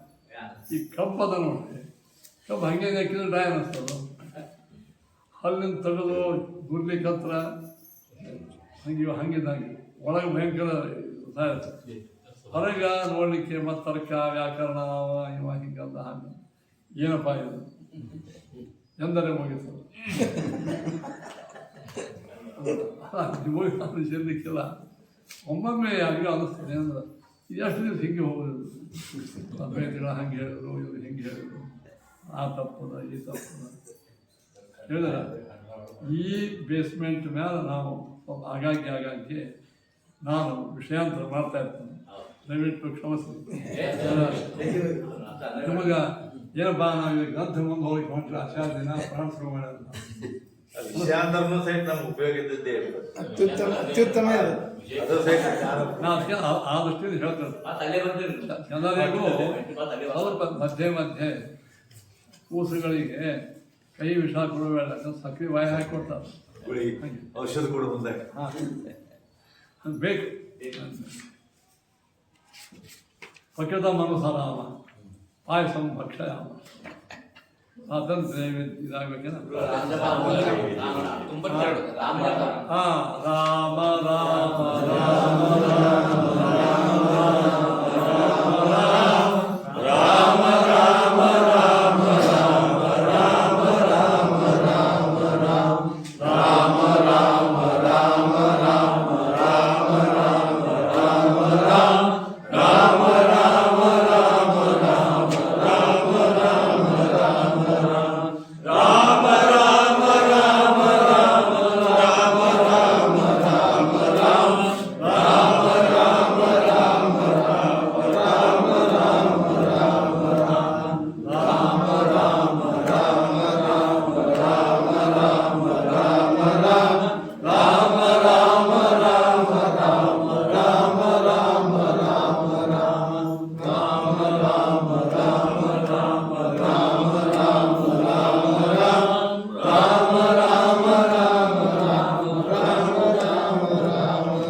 ದಿನದ ವಿಷಯ ಭಾಳ ಎಲ್ಲರೂ ಸಂಬಂಧಪಟ್ಟದ್ದು. ನಿನ್ನ ಮಂದಿ ಭಾಳ ಕಡಿಮೆ ಬಂದಿತ್ತು. ದಿನದಿಂದ ಇವತ್ತು ವಿಷಯ ಎಲ್ಲರಿಗೂ ಅಟ್ರಾಕ್ಟ್ ವಿಷಯ ಇದೆ. ಏನು ಮೋಕ್ಷದಲ್ಲಿ ತಾರತಮ್ಯ ಅದ ಅಂತ ಹೇಳಿದ್ವಿ. ತಾರತಮ್ಯಕ್ಕೆ ಮೋಕ್ಷದಲ್ಲಿ ಸುಖ ದುಃಖ ಇಲ್ಲ, ಸುಖದಲ್ಲಿ ತಾರತಮ್ಯ ಅದ. ನಮ್ಮದೇ ಆಗೋ ಸಂತೋಷ ನಮಗಾಗ. ಈ ತಾರತಮ್ಯಕ್ಕೆ ಮೂಲ ಕಾರಣ ಏನು? ಅವ್ರವ್ರು ಮಾಡಿದ ಸಾಧನ. ಈ ರಿಸಲ್ಟ್ ವ್ಯತ್ಯಾಸ ಆಗಲಿಕ್ಕೆ ಅವರಿಗೆ 100 ಮಾರ್ಕ್ಸ್, ನಮಗೆ 100 ಹೀಗೆಲ್ಲ ಇದೆ. ಕಾರಣ ಏನು? 100 ಯಾಕೆ ಸಿಗ್ತಾ ಅವಾಗ? ನೀವು 90 ಯಾಕೆ, ನಿಮಗೆ 70 ಯಾಕೆ? ಕಾರಣ ಹೇಳ್ತಿರಲಿಲ್ಲ. ಏನು ಕಾರಣ ಹೇಳಿದೆ? ಸಾಧನ. ಹಂಗೆ ಮೋಕ್ಷದಲ್ಲಿ ತಾರತಮ್ಯ ಕಾರಣ ಯಾವುದು? ಸಾಧನ ತಾರತಮ್ಯ ಇದ್ದದ್ರಿಂದ ಸಾಧ್ಯ ತಾರತಮ್ಯ ಯುಕ್ತ. ಇಲ್ಲ ಎಲ್ಲರಿಗೂ ಒಂದೇ ಥರನೇ ಆಗ್ತದಂತ ಹೇಳಿದ್ರೆ ನಿಮ್ದೇನು ಗಂಟು ಹೋಗ್ತದೆ. ಮರಾಠಿ ಮಂದಿ ಕೆಲವರು ಪುಸ್ತಕ ಗಂಟಾ ಜಾತ ಕನ್ನಡ ಮೀಸಲಿರ್ತಾರೆ. ಪುಣ್ಯದಾಗ ಭವನ ಕೊಟ್ಟು, ಏ ಸ್ವಾಮಿ ನಾನು ನಿಮ್ದು ಪೂಜೆ ಮಾಡ್ತದ್ದು ಇದೇ ಕೂಡ ಅದರತ್ತ ಅವರಿಗೆ ಇದು ಇಲ್ಲ, ಒಳ್ಳೆಯ ಭಕ್ತಿ ಅದ. ಅವ್ರು ಲಿಂಗ ಜ್ಞಾನ ಇಲ್ಲ, ವಚನ ಜ್ಞಾನ. ಏ ಸ್ವಾಮಿ ಇದೇ ಕೂಡ ಇರಬೇಕಿಲ್ಲ, ನಾನು ನಿಂದ ಪೂಜೆ ಮಾಡ್ತದ ಅಂದ್ರೆ ಹಂಗೆ ನಮಗೆ ವ್ಯಾಕರಣ ಇತ್ಯಾದಿಗಳ ಜ್ಞಾನ ಇರಂಗಿಲ್ಲ ಸರಿಯಾಗಿ. ಹಂಗೆ ಇಲ್ಲಿಯೂ ಕೂಡ ಈ ತಾರತಮ್ಯ ಕಾರಣ ಯಾವುದು? ಸಾಧನಕ್ಕೆ ಸಾಧನೆ ತಾರತಮ್ಯ ಅದು. ಅಚ್ಚಾ ಅದೇ ಕೇಳ್ತೀವಿ. ಇವಾಗ ಮಿಡಲ್ ಕ್ಲಾಸ್ ಯಾಕೆ, ಇವಾಗ ಫಸ್ಟ್ ಕ್ಲಾಸ್ ಯಾಕೆ? ಅದೇ ಕೇಳ್ತೀವಿ ನಾವು. ಅಲ್ಲೇ ಹೋಗ್ತಾನೆ ಅದೆಲ್ಲ ಮಾಡ್ಸೋ ದೇವರೇ ಅಂದರು. ಅದೇ ಬಂದು ಹತ್ತದ ದೇವರಲ್ಲಿ ಯಾಕೆ ವಿಷಮ ಫಲ ಕೊಟ್ಟ? ಪ್ರಯತ್ನ ಮಾಡಬೇಕಲ್ಲ, ಯೋಗ್ಯತಾ. ಆ ಯೋಗ್ಯತಾಗೆ ಅನುಗುಣವಾಗಿ ಸಾಧನೆ ಮಾಡ್ತಾರೆ. ಇಲ್ಲ ಒಂದು ವೇಳೆ ದೇವರ ಮೋಕ್ಷದಲ್ಲಿ ಸಮಾನವಾದಂತಹ ಫಲ ಕೊಟ್ಟ ಅಂದ್ರೆ ದೇವರಿಗೆ ಯಾವ ದೋಷ ಬರ್ತದೆ ಹೇಳಿ? ವೈಷಮ್ಯ ನೆನಕೊಂಡು ಬರ್ತದೆ. ವೈಷಮ್ಯ ಅಂದೇನು ಅಂದ್ರೆ ಯಾರು ಒಳ್ಳೆ ಗುಣವಂತರು ಅವ್ರಿಗೂ 30 ಮಾರ್ಕ್ಸ್, ಏನೋ ಬೈದು ಅವ್ರಿಗೂ 30 ಮಾರ್ಕ್ಸ್ ಅಂದ್ರೆ ವೈಷಮ್ಯ ಬಂತಿಲ್ಲ. ನೈರ್ಗಣ್ಯ ಅಂದ್ರೆ ಇಷ್ಟು ಕಷ್ಟಪಟ್ಟು ಸಾಧನ ಮಾಡಿದವರಿಗೆ ಅತಿ ಸಣ್ಣ ಫಲ, ಏನೂ ಮಾಡದೇ ಇದ್ದವರಿಗೆ ಅದೇ ಫಲ. ನೈರ್ಗಣ್ಯ ಅಂದರೆ ದಯಾಳುತ್ವ ಇದೆ, ಕರುಣಾಶಾಲಿತ್ವ ಇದೆ. ದೇವರಿಗೆ ಎರಡು ದೋಷ ಬರ್ತದೆ, ವೈಷಮ್ಯ ಮತ್ತು ನೈರ್ಗಣ್ಯ. ದೇವರಿಗೆ ಈ ದೋಷಗಳು ಹೋಗಬೇಕಾದ್ರೆ ಏನಾಗಬೇಕಂದ್ರೆ ಸಾಪೇಕ್ಷತ್ವ, ಅವರವರ ಯೋಗ್ಯತಾನುಸಾರವಾದಂತಹ ಸಾಧನವನ್ನು ನೋಡಿ ದೇವರು ಏನು ಮಾಡ್ಯಾನ ಅಂದರೆ ದೇವರಿಂದ ಹೋಗಿ. ಈಗ ಚೆಕ್ ಮಾಡ್ತಕ್ಕಂತಹ ಶಿಕ್ಷಕರು ನಾವು 20-30 ವರ್ಷ ಹೋಗಿ ಚೆಕ್ ಮಾಡಿ SLC ಅಲ್ಲಿ ಹೋಗ್ತಿದ್ವಿ. ಒಬ್ರಿಗೆ 30 ಬೀಳ್ತಿತ್ತು, ಒಬ್ರಿಗೆ 38, ಒಬ್ರಿಗೆ 40, ಒಬ್ರಿಗೆ 50, 60, 70 ಹಿಂಗೆಲ್ಲ ಬೀಳ್ತಿತ್ತು. ನಮಗೆ ಏನಪ್ಪ ಇವ್ರು ಭಾಳ ಚಲೋ ಬರ್ದಾನೆ, ಚಲೋ ಬರೋದಿಲ್ಲ. ಅವರವರ ಯೋಗ್ಯತಾನುಸಾರವಾಗಿ ಪರಮಾತ್ಮ ಏನು ಮಾಡ್ತಾನೆ, ಫಲ ಕೊಡ್ತಾನೆ. ಅಂದ ಮೇಲೆ ಟೀಚರ್ ಏನು ಮಾನಸ ಕೊಟ್ಟವಾಗ ವೈಷಮ್ಯ ನಡ್ಕೊಂಡಿಲ್ಲ ಇಲ್ಲ. ಯಾಕಿಲ್ಲ? ಅವ್ರ ಸಾಧನಾತ್ಮಕ ಕೊಡೋದು. ಅಲ್ಲಿ ಪ್ರಶ್ನೆ ಹೋಯ್ತು. ನಿಮ್ಮ ದೇವರು ಸರ್ವಕರ್ತ ಅದಲ್ಲ, ಹೋಗ್ತಾರೆ. ಮತ್ತು ಅವರ ಸಾಧನದಲ್ಲಿ ತಾತಮ್ಯ ಅಂತೇಳಿ ಅದಕ್ಕೆ ಯೋಗ್ಯತಾ ಹೇಳಿ ಎಲ್ಲ ಯೋಗ್ಯತಾ ಒಂದೇ ಯಾಕೆ ಮಾಡಲ್ಲ ದೇವರು? ಅಲ್ಲ, ಅಲ್ಲಿ ಬಂತು ಪ್ರಶ್ನೆ. ಈಗ ಪರತಾರತಮ್ಯ ಯಾಕ? ಸಾಧನ ತಾರತಮ್ಯ ಯಾಕ? ಯೋಗ್ಯತಾ ಅಂದ್ರೆ ತಾರತಮ್ಯ ಹೋಗ್ಬೇಕು. ಅದೇ ರೀ ನಾವು ಅದೇ ಕೇಳೋದು, ನಿಮ್ಮ ದೇವರು ಎಲ್ಲಾದ್ರೂ ಯೋಗ್ಯತಾ ಸಮಾನ ಮಾಡಿಬಿಟ್ರೆ ಮಾಡ್ಲಿಕ್ಕೆ ಬರಂಗಿಲ್ಲ. ನೀವು ಬರಂಗಿಲ್ಲ, ಅವನು ದೇವ್ರು ಸರ್ವಕರ್ತ. ನೀವು ಮಾಡೋದು ನ್ಯಾಯ ಹೇಳಿ. ನೀವು ನಮ್ಮಂಗೆ ಇದ್ದೀರಿ ಇವತ್ತು. ಐ ಕಾಂಟ್ ಹೆಲ್ಪ್ ಅಂತ ಕರ್ತಾಗ ಐ ಕಾಂಟ್ ಹೆಲ್ಪ್. ದೇವರು ಅವ ಸರ್ವಜ್ಞ, ಸರ್ವಕರ್ತ. ಅವ ಏನು ಮಾಡಬೇಕು? ಎಲ್ಲರಿಗೂ ಜೀವರಾಶಿಗಳ ಯೋಗ್ಯತಾ ಸಮಾನ ಮಾಡಿಬಿಟ್ಟಂದ್ರೆ ಸಮ ಫಲ ಸಿಗ್ತದೆ. ತ್ರಾಸೇ ಇಲ್ಲ ಅಂತ ನೀವು ಪ್ರಶ್ನೆ ಮಾಡಿದಾರ. ಎಲ್ಲರಿಗೂ ಅವಕಾಶ ಕೊಟ್ಟಾನ ಕ್ಲಾಸ್ ರೂಮ್ದಾಗ ಕೂಡ್ಲಿಕ್ಕೆ. ನೀ ಸಾಧನೆ ಮಾಡ್ಲಿ ಅಂದ್ರೆ ಏನ್ ಮಾಡೋದು? ಅವನ ಸ್ವಭಾವ ಇಲ್ಲ, ಹುಡುಗ ಓದೋ ಸ್ವಭಾವ ಇಲ್ಲ. ನೀವು ಅನ್ಬೋದು ಇಲ್ಲ. ದೇವರಿಗೆ ಶಕ್ತಿ ಇದ್ದರು ಅದು ಪಕ್ಷಪಾತ ಶಕ್ತಿ ಇದ್ದರೂ ಚೇಂಜ್ ಮಾಡಾಗಿದೆ. ಯಾಕೆ ಮಾಡಂಗಂದ್ರೆ ಇನ್ನೊಬ್ರು ಏನಂತ ಗೊತ್ತಾಗ ಯೋಗ್ಯತಾ ಇಲ್ಲದೆ ಇದ್ದವ್ರು ಯೋಗ್ಯತಾ ಕೊಟ್ಟು ಮಾಡೋದು ಇದು ಜನರು ತಪ್ಪು. ಅಲ್ರಿ, ದೇವ್ರ ಸ್ವತಂತ್ರ ಪರತಂತ್ರ ಇದ್ದು ಇನ್ನೊಬ್ರು ಯಾವುದು ಬೇಕು? ಸ್ವತಂತ್ರ ಇದ್ದ ಮುಗದೇ ಬಂತು. ಸ್ವಾತಂತ್ರ್ಯ ಬಂದು ಅದಕ್ಕೆ ವಿಷಯ ಬಂತು. ಸ್ವತಂತ್ರವಾಗಿ ದೇವರಿದ್ದಾಗ ಅವ್ನ ಕೈಯಾಗದ ಎಲ್ಲ ಮಾಡೋದು. ಯಾಕೆ ಮಾಡಲ್ಲ? ಇದೆಲ್ಲ ಸಾಮಾನ್ಯವಾಗಿ ಇದೆಲ್ಲ ಪ್ರಶ್ನೆ ನಾವು ಅದೇ ಪ್ರಶ್ನೆ ಈಗ ಬಂತು. ಸ್ವಾತಂತ್ರ್ಯ ವಿದ್ಯಮಾನೇಪಿ ಈ ಯೋಗ್ಯತಾನುಸಾರ ಸ್ವರೂಪದ ಯೋಗ್ಯತೆ ಅದನ್ನೇ ತಗೋ. ಸ್ವರೂಪದ ಯೋಗ್ಯತಾ ಚೇಂಜ್ ಮಾಡುವ ಸ್ವಾತಂತ್ರ್ಯ ದೇವರಿಗಿದ್ದರೂ ಕೂಡ ಸಾಧನಾದು ಪರೀಕ್ಷಿತು ಅಪೇಕ್ಷೆ. ಅವರ ಸಾಧನ ನೋಡಿ ದೇವರು ನಿಮಗೆ ಫಲ ಕೊಡ್ತಾನಂದ್ರೆ ದೇವರು ಪರತಂತ್ರ ಆಗೋದಿಲ್ಲ. ನೀವು ಇನ್ನೊಂದು ವಸ್ತು ನೋಡಿ ನೀವು ಮಾಡ್ಕೊತೀರಿ ಅಂದ್ರೆ ನೀವೇನಾದ್ರೆ ನೀವು ಏನಪ್ಪ ಅಂತಂದ್ರೆ ರೋಗ ನೋಡ್ತೀರಿ, ಗುಳಿಗೆ ಕೊಡ್ತೀರಿ, ನೀವು ಪರತಂತ್ರ. ಅವ್ನು ಹಿಂಗದಪ್ಪ, ನಾನು ನಿಮ್ಗೆ ಗುಳಿಗೆ ಕೊಡ್ತೀನಿ. ನೀವು ಅವನು ಒಟ್ಟಾರೆ ಅದನ್ನು ಚೇಂಜೇ ಮಾಡಿಬಿಡ್ರಿ ಮಾಡಿ. ಕಣ್ಣಿನ ಒಳಗೆ ನರಗಳು ಸರಿ ಇಲ್ಲ, ಸ್ವಲ್ಪ ಕಾಣಿಸ್ತೀವಿ. ಡಾಕ್ಟರ್ ಎಷ್ಟು ಹೇಳ್ತಾರೆ, ಇಲ್ಲ ನರಗಳನ್ನೇ ಚೇಂಜ್ ಮಾಡಿಬಿಡ್ರಿ ನೀವು ಅಂತ ಹಿಂಗೆ ಮಾಡ್ತಾರೆ. ಅದು ನರರ ಕಡೆ ಅಲ್ಲ. ಈ ಉತ್ತರ ನಿಮ್ಮಂಥ ಮಾನವರು ಕೊಡಬಹುದು. ಅದು ದೇವರು ಕೊಡಿ ಶಕ್ಯ ಅದೇನು? ದೇವರು ಸ್ವತಂತ್ರ ಇದ್ದ. ಸ್ವತಂತ್ರ ಅದೇನು? ಇನ್ನೊಂದನ್ನ ಡಿಪೆಂಡ್ ಆಗಿ ಕೆಲಸ ಮಾಡಲ್ಲ. ಮತ್ತು ಈಗ ನಿಮ್ಮ ಸಾಧನ ನಿಮ್ಮ ಯೋಗ್ಯತಾ ಮೇಲೆ ಡಿಪೆಂಡ್ ಆಗಿ ದೇವ್ರು ಫಲ ಕೊಡ್ತಾನಂದ್ರೆ ದೇವ್ರು ಏನಲ್ಲ ಮತ್ತೆ ದೇವರಿಗೆ ಪಾರತಂತ್ರ್ಯ ಬಂತು ಅಲ್ವಾ? ಸ್ವಾತಂತ್ರ್ಯ ಶಕ್ತಿ ಉಪಯೋಗ ಮಾಡ್ಕೊಂಡು ಎಲ್ಲರಿಗೂ ಸಮಾನಾಗಿ ಕೊಟ್ಟಾಗ ಏನಾಗ್ತದ? ಮಾವಿನ ಬೀಜ ಬೇವಿನ ಬೀಜ ಒಂದೇ. ವೈಷಮ್ಯ ದೋಷ ಅಲ್ಲ, ವೈಷಮ್ಯ ದೋಷ ಎರಡು ಕಡೆ ಧರಿ ಹತ್ತ ಪುರಿ ಯಾರು ಈಗ ಪರಿಹಾರ ಮಾಡೋದೇ. ಒಂದು ಕಡೆ ಸ್ವಾತಂತ್ರ್ಯ ಹೋಗ್ತದ, ಒಂದು ಕಡೆಗೆ ದೋಷ ಬರ್ತದೆ. ವೈಷಮ್ಯ ದೋಷ. ಅದಕ್ಕೆ ಇದು ಹೆಂಗೆ ಮಾಡಬೇಕು? ಅಪೇಕ್ಷೆ ಅನಾದಿ ವೈಚಿತ್ರ್ಯ ನ ದೋಷ ಇತಿ ತದ್ವಚ ಹೇಳಿದ್ರು. ಅನಾದಿ ವೈಚಿತ್ರ್ಯಂ ನ ದೋಷ ಇತಿ ತದ್ವಚ. ಪರಮಾತ್ಮ ಸರ್ವತಂತ್ರ ಸ್ವತಂತ್ರ ಸರ್ವಕರ್ತ ಎಂಬ ಅರ್ಥ ಏನು?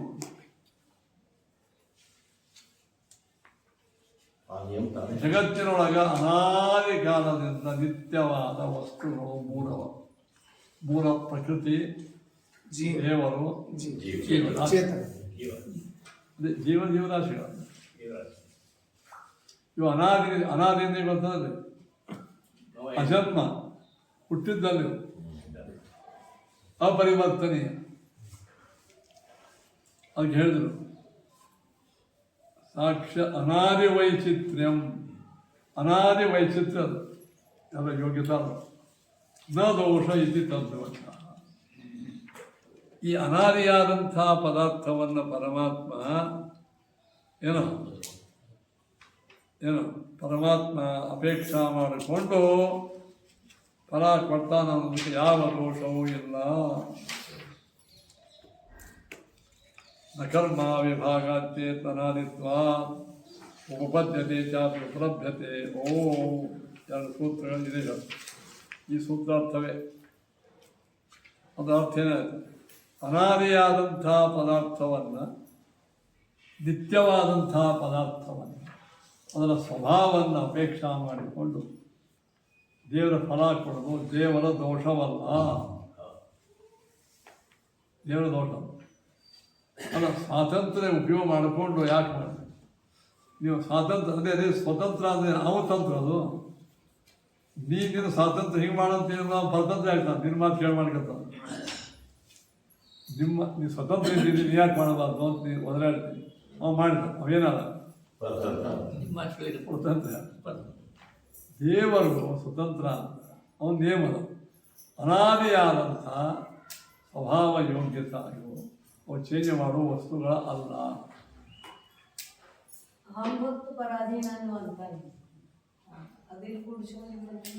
ಇಲ್ಲ, ಇವ್ರು ಭಕ್ತರು ಇದ್ರೊಳಗೆ ಭಕ್ತರ ಇರ್ತಾರೆ. ಇದ್ರೊಳಗೆ ದುರ್ಯೋಧನ ಭಕ್ತರೇನೋ ಅವ್ರದ್ದು ಕೆಟ್ಟ ಯೋಗ್ಯತೆ ಚೇಂಜ್ ಯಾಕೆ ಮಾಡೋಣ ಅನ್ನೋ ಪ್ರಶ್ನೆ. ದುರ್ಯೋಧನಾದಿಗಳ ಕೆಟ್ಟ ಯೋಗ್ಯತೆಯನ್ನು ಸರಿ ಮಾಡಿ ಅದರಿಂದ ಒಳ್ಳೆಯ ಕೆಲಸ ಮಾಡಿ ಮೋಕ್ಷಕ್ಕೆ ಯಾಕೆ ಕರ್ಕೊಂಡು ಹೋಗ. ಇಲ್ಲೇ ಭಕ್ತಪ್ರಾಣ ಭಕ್ತಿ ಮಾಡಿದವರಿಗೆ ಅವ್ರ ಮಾತು ಕೇಳ್ತಾನೆ ಪರಮಾತ್ಮ. ಭಕ್ತಿ ಮಾಡಿದವ್ರ ಮಾತನಾಗಿ ಅವನ ಸಂಕಲ್ಪ ಅದು ಅವನೇ ಸಂಕಲ್ಪ. ಈಗ ನೀವು 10 ಗಂಟೆಗೆ ಬರ್ತೀರಿ ಆಫೀಸಿಗೆ, 4ಕ್ಕೂ ಬರ್ತಾನೆ. ಇಬ್ಬರು ಪರಾಧೀನ ಅಲ್ಲ. ಅವ್ರು ತಾನೇ ಮಾಡಿದ ನಿಯಮ ಪಾಲನೆ ಮಾಡ್ತಾನೆ. ಅದು ಪರಾಧೀನ ಅಲ್ಲ. ದೇವರು ಸ್ವಾತಂತ್ರ್ಯ ಭಂಗ ಆಯ್ತಲ್ಲ ಅಂದ್ರೆ ಆಗಿಲ್ಲ. ಯಾಕೆ ಹೇಳಿದ್ರೆ ಅನಾದಿ ಆಗಿರ್ತಕ್ಕಂಥ ಯೋಗ್ಯತಾವುಳ್ಳ ವಸ್ತುಗಳನ್ನು ನಾನು ಚೇಂಜ್ ಮಾಡಂಗಿಲ್ಲ. ಸಂಕಲ್ಪ ಯಾರು ಮಾಡ್ಯಾರ? ತನ್ನ ಸಂಕಲ್ಪ ತಾನು ಫಾಲೋ ಮಾಡಿದ್ರೆ ಪರಾಧೀನ ಆಗ್ತಾನೆ. ಅದೇ ನಾವು ಯಾಕೆ ಮಾಡಬಾರದು ಅಂತ ಸ್ವತಂತ್ರವ ನೀರು ಹೇಳ. ನೀವು ಬಾಯಲ್ಲಿ ಸ್ವತಂತ್ರ ಅಂತೀರಿ, ಇನ್ನೊಂದು ಇಲ್ರಿ. ಎಲ್ಲರಿಗೂ ಚಲೋ ಆಗ್ತಿರ್ತಾನದ. ಯಾಕೆ ಮಾಡಬಾರ್ದು? ಸರಿ, ಹಿಂಗೆ ಹೋಗೋಣ. ನೀನಂತೀರಿ ಎಲ್ಲರೂ ಯೋಗ್ಯತಾ ಒಂದು ಮಾಡೋಣ, ಮಾಡ್ತೀವಿ. ಎಲ್ಲರೂ ಯೋಗ್ಯತಾ ಒಂದೇ ಆಯ್ತು. ಅವನು ಹಂಸು ಕೊಡ್ತೀವ ಪ್ರಶ್ನೆ ಮಾಡೋದು. ಇದ್ರ ಮಾತ್ರ ಎಲ್ಲರೂ ಸಮಾಗಿ ಅದ. ನಿನ್ನ ಸಮಾನ ಆಗ್ಬೇಕಾಯ್ತು. ನಾವೆಲ್ಲ ಸಮಾಜ ದೇವರೇ ನಿನ್ನ ಸಮಾನವಾಗಬೇಕಂತ ಅದನ್ನೂ ಮಾಡಿ. ಲಕ್ಷ್ಮೀಪತಿ ಅಂತ ನಾವು ಯಾಕೆ ಬರಬಾರ್ದು?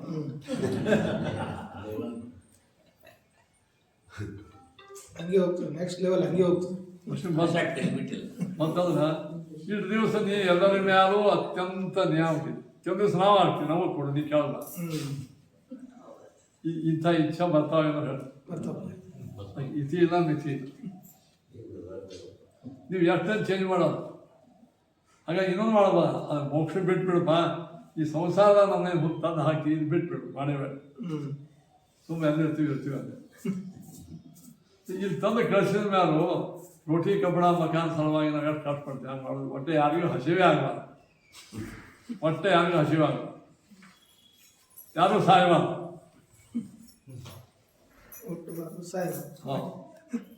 ಇಂಥವೆಲ್ಲ ಅತ್ಯಂತ ಅಬದ್ಧ ಡಿಮಾಂಡ್ಗಳನ್ನು ನಾವು ಮಾಡ್ತೀವೋ ಇಲ್ಲ. ಆ ಡಿಮಾಂಡಕ್ಕೆ ಬಗ್ಗೆ ಲಗಾಮ. ಪರಮಾತ್ಮ ಹೇಳಿದ ಅನಾದಿ ಕಾಲದಿಂದ ಇರ್ತಕ್ಕಂಥ ವಸ್ತುಗಳು ಏನವ ಅದಕ್ಕೆ ಅನುಗುಣವಾಗಿ ನಾನು ಫಲವನ್ನು ಕೊಡುವುದು ನನ್ನ ಸ್ವಭಾವ. ಅದು ದೇವ ಸ್ವಭಾವ. ಅದು ಸ್ವಭಾವ ಅಂದ್ರೆ ಏನದು? ಸ್ವನಿಂದ ಇರುವ ಸ್ವಭಾವ. ಅದು ಹಿಂಗ್ಯಾಕಂತಾರೆ ಪ್ರಶ್ನೆ ಇದೆ. ಆದ್ದರಿಂದ ದೇವ ಸ್ವಭಾವ ಏನದ? ಅವರವರ ಯೋಗ್ಯತಾನುಸಾರವಾಗಿರತಕ್ಕಂಥ ಫಲವನ್ನು ಕೊಡುವುದು. ಅದಕ್ಕೆ ಅವರು ಸಾಧನ ಮಾಡ್ತಾರೆ. ಆ ಯೋಗ್ಯತಾ ಪ್ರಕಾರ ಸಾಧನಕ್ಕೆ ತಕ್ಕಂತೆ ಫಲಕ್ಕೆ ತಕ್ಕಂತೆ ತಾರತಮ್ಯ. ಇದನ್ನೇ ಎರಡು ಸೂತ್ರ ಹೇಳಿದ್ರು. ನ ಕರ್ಮ ವಿಭಾಗಾದಿತ್ಯ ಚೇತ್ ನಾನಾದಿತ್ವಾತ್ವಂ ಉಪಪದ್ಯತೆ ಚಾಪಿ ಉಪಲಭ್ಯತೆ ಓಂ. ಈಗ ನಮಗೆ ಜಗತ್ತೊಳಗೆ ಕಂಡದ ಮತ್ತು ಆ ಪ್ರಕಾರವಾಗಿ ಫಲ ಸಿಕ್ಕದ್ದು ಕಂಡದ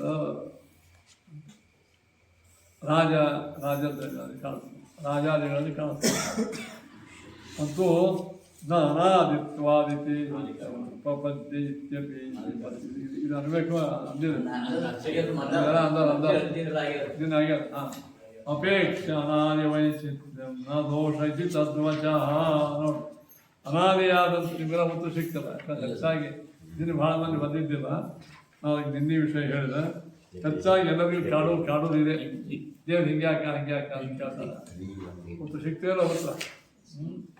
ಅನಾದಿಯಾಗಿರ್ತಕ್ಕಂಥ ಯೋಗ್ಯತೆಗೆ ತಕ್ಕಂತೆ ಫಲಕ್ಕೆ ತಕ್ಕಂತೆ ತಾರತಮ್ಯ. ಇದರಲ್ಲಿ ದೇವರದು ಯಾವ ಪಕ್ಷಪಾತ ಇಲ್ಲ. ಇದು ಚೇಂಜ್ ಮಾಡೋಣ ಇಲ್ಲ. ಯಾಕ ಅದು ಅನಾದಿಯಾದಂಥ ವಸ್ತುವನ್ನು ತನ್ನ ಮನವಂತಂತೆ ಚೇಂಜ್ ಮಾಡೋದು ದೇವರ ಇಚ್ಛಾ ಇಲ್ಲ. ಇದು ದೇವರ ಇದು ಯಾವ ದೋಷವೂ ಅಲ್ಲ. ದೋಷ ಯಾವುದು ಅಲ್ಲ. ನ ಅನಾದಿತ್ವಾದಿತಿ ಯುಕ್ತಂ ಉಪಪದ್ಯ ಇತ್ಯಪಿ. ಅನಾದಿತ್ವಾತ್ ಅಂತ ಹೇಳಿದ್ದರಿಂದ ಇದು ಜಗತ್ತಿನೊಳಗೆ ಕೂಡೇ ಕೊಟ್ಟದ. ಅಪೇಕ್ಷೋಪಾಯ ವೈಷಮ್ಯಂ ಉಪೇಯಸ್ಯ ತಥಾ ಸ್ಥಿತಿ. ವೈಷಮ್ಯಂ ಅಪೇಕ್ಷ ಉಪಪದ್ಯತೆ ಏನಕ್ಕೆ ಹೋಗ ಉಪಪದ್ಯತೆ ಲೋಕದಲ್ಲಿ ಈ ಉಪಾಯದ ವೈಷಮ್ಯಕ್ಕೆ ಅನುಗುಣವಾಗಿ ಉಪೇಯದ ವೈಷಮ್ಯ ಕಾಣ್ತದೆ. ಉಪಪದ್ಯತೆ ಲೋಕದಲ್ಲಿ ಕಾಣಿಸ್ತದೆ. ರಾಜಾದಿಗಳು ಸ್ವಲ್ಪ ಅಪರಾಧ ಮಾಡಿದವಾಗ ಸ್ವಲ್ಪ ಶಿಕ್ಷೆ, ಭಾಳ ಮಾಡಿದವಾಗ ಉಪಪದ್ಯತೆ ಇದು ಕೂಡ್ತದೆ. ಉಪಲಭ್ಯತೆ ಲೋಕದಲ್ಲಿ ನಮಗೆ ಅಂಥ ದೃಷ್ಟಾಂತಗಳು ಕಾಣಿಸ್ತಾವೆ, ಸಿಗುತ್ತಾವೆ. ಇದು ಉಪಪದ್ಯತೆ ಉಪಲಭ್ಯತೆ. ಉಪಪದ್ಯತೆ ಏನೇನೋ ಅವರವರ ಯೋಗ್ಯತಾನುಸಾರವಾದಂಥ ಫಲ ಕೊಡೋದು ಯೋಗ್ಯ, ಉಪನ್ನ ಯುಕ್ತಿಯುಕ್ತ. ಹಿಂಗೆ ಉಪಲಭ್ಯತೆ ಕಂಡು ಬರ್ತಾವ. ಉಪಲಭ್ಯತೆ ಅದಕ್ಕೆ ಏನೈತಿ? ನ ಅನಾದಿತ್ವಾದಿತಿ ಯುಕ್ತಂ ಉಪಪದ್ಯತೆ ಇತ್ತು ಮುಗಿತ. ಅಪೇಕ್ಷೋಪಾಯ ವೈಷಮ್ಯಂ ಉಪೇಯಸ್ಯ ತಥಾ ಸ್ಥಿತಿ. ಉಪಾಯ ಉಪೇಯ ಒಂದೇ. ಉಪಾಯ ಸಾಧನ ಸಾಧ್ಯ. ಉಪಾಯ ಯಾವ್ದು? ಮೋಕ್ಷಕ್ಕೆ ಹೋಗೋ ಉಪಾಯ ಯಾವುದು? ಬ್ರಹ್ಮ ಜಿಜ್ಞಾಸ. ಉಪೇಯ ಯಾವುದು? ಮೋಕ್ಷ. ಉಪಾಯದಲ್ಲಿ ವೈಷಮ್ಯದಿಂದ ಉಪೇಯದಲ್ಲಿ ವೈಷಮ್ಯ ಅಂದ್ರೆ ಸಾಧನದಲ್ಲಿ ವೈಷಮ್ಯದಿಂದ ಸಾಧ್ಯದಲ್ಲಿ ವೈಷಮ್ಯ. ಹೆಸರು ಶಬ್ದ ಬೇರೆ ಅರ್ಥನೇ. ಉಪಾಯ ಅಂತ ಪರೀಕ್ಷೆ ಅಂತ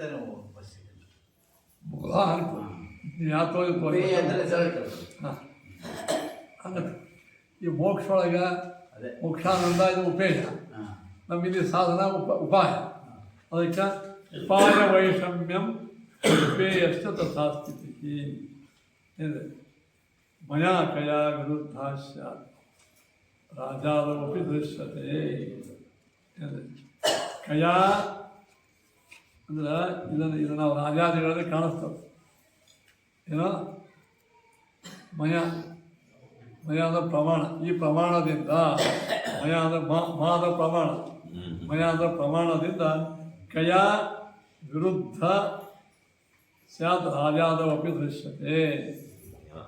ಜಗತ್ತಿನೊಳಗೆ ಈ ಪ್ರಮಾಣವಿರುವುದರಿಂದ ರಾಜಾದಿಗಳಲ್ಲಿಯೂ ಕೂಡ ಕಂಡಿದೆ.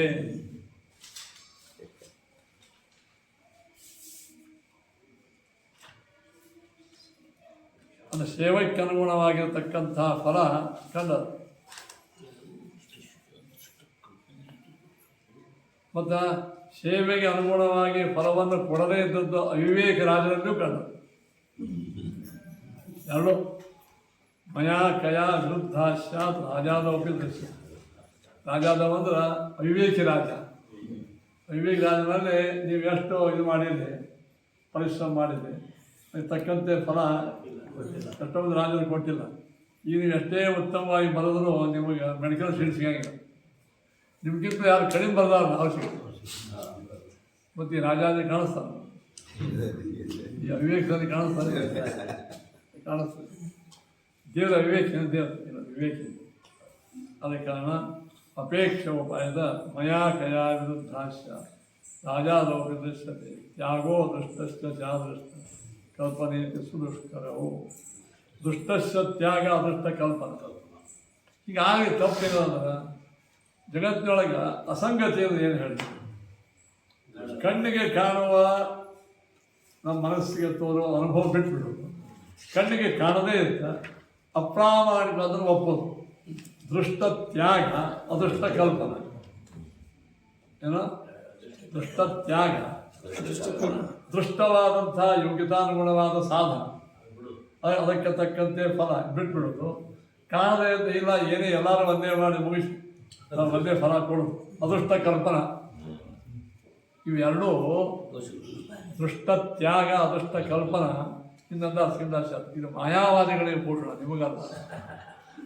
ಇದು ಬೈದಾರ ಮತ್ತೆ ಇಂಥವೆಲ್ಲ ಮಾಯನಾ ಭೂಷಣ. ಅಬದ್ಧ ಮಾತಾಡೋರಿಗೆ ಇದು ಭೂಷಣ ಹೊತ್ತು ನಿಮ್ಮಂಥ ಯೋಗಿಗಳಿಗೆ ಭೂಷಣ ಆಗ್ತದೆ. ಹಾಂ ಪುರಸ್ಕಾರವು ನೋಡಿ ಮಾಯಿಭ್ಯೋ ಇದು ಅಂದ್ರೆ ನೋಡಿ ಮಾಯಿಭ್ಯೋ ಅನ್ಯೇನ ಕೇನಾಪಿ ತತ್ ಕಿಂ ಅನ್ಯಶ್ಚವಾದಿಭಿ. ಮಾಯಿಗಳಿಂದ ಅನ್ಯರಾದವ್ರು ನೀವು ಹಿಂಗೆ ಮಾಡ್ತೀರಿ ಅಂತ ಆಚಾರ್ಯ ಸೂಚಿಸ್ತಾರೆ. ಅಂದ್ರೆ ಸ್ಪಷ್ಟವಾಗಿ ಜಗತ್ತೆಲ್ಲೋ ಭಿನ್ನ, ನಾವೆಲ್ಲ ತಾರತಮ್ಯ ಉಪಯೋಗಿಸಲು ಅಂತ ದೃಷ್ಟ ಎಲ್ಲ ಇದು. ಇದನ್ನು ಏನು ಮಾಡಿ ತ್ಯಾಗ ಮಾಡೋದು. ಅದೃಷ್ಟ ಅಂದ್ರೆ ನಾವೆಲ್ಲರೂ ಒಂದೇ, ನಮಗೆಲ್ಲ ಸಮಾನ ಅಂತ ಎಲ್ಲಿಯೂ ಪ್ರಮಾಣದಲ್ಲಿ ಇದ್ದಿದ್ದನ್ನು ಕಲ್ಪನೆ ಮಾಡೋದು. ಇದು ಮಾಯಿಭ್ಯೋ ಅನ್ಯೇನ ಕೇನಾಪಿ, ಮಾಯಿಗಳಿಂದ ಅನ್ಯನಾದಂಥ ಯಾವುದೋ ಒಬ್ಬ ವ್ಯಕ್ತಿ ಹಿಂಗೆ ಮಾಡ್ತಾನೆ. ಸತ್ಕಿಂ ಅನ್ಯಶ್ಚವಾದಿಭಿ, ಅನ್ಯವಾದಿ ಹಿಂಗೆ ಮಾತಾಡಿ ಶುರು ಮಾಡಿದರೆ ಅವ್ರು ಮಾತಾಡಲಿ, ಅದಕ್ಕೆ ಅವ್ರಿಗೆ ಭೂಷಣ. ಮಾಯನೋ ತಾನುಗಮ್ಯಂತೆ ಸ್ವತಃ ನ್ಯಸುತ ಗ್ರಹವು. ನೋಡಿ ನೀವು ಹಿಂಗೆ ಮಾಡಿದ್ರೆ ನೀವು ಮಾಯಾವಾದಿಗಳಂತೆ ಆಗ್ತೀರಿ. ಸ್ವತಃ ಹಾನಿ ಅಶುದ್ಧ ಕಲ್ಪನೆ. ವೇದದಲ್ಲಿ, ಪುರಾಣಗಳಲ್ಲಿ, ಪ್ರತ್ಯಕ್ಷದಲ್ಲಿ, ಅನುಭವದಲ್ಲಿ ಜೀವಬ್ರಹ್ಮರು ಭಿನ್ನ ಭಿನ್ನ ಭಿನ್ನ ಅಂತ ಶ್ರುತಿನೂ ಹೇಳ್ತದ, ಅನುಭವ ಅದು ತ್ಯಾಗ. ಅದು ಬಿಟ್ಬಿಡು ಅಶುದ್ಧ ಕಲ್ಪನೆ. ನಾವು ಬ್ರಹ್ಮ ಒಂದು, ದೇವರು ಒಂದು, ಜಗತ್ತೆಲ್ಲ ಸೂರ್ಯ ಅಶುದ್ಧ ಕಲ್ಪನೆ. ಇದು ಮಾಯೆಗಳ ಅನುಸಾರಿಯಾದಂಥವರಿಗೆ ಯೋಗ್ಯ.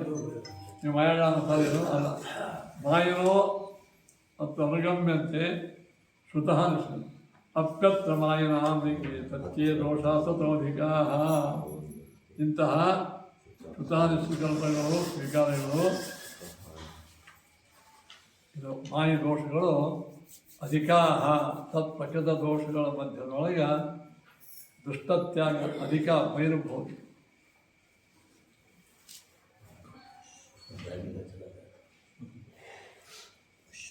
ಅದು ಏನು ಮಾಡಬೇಕು?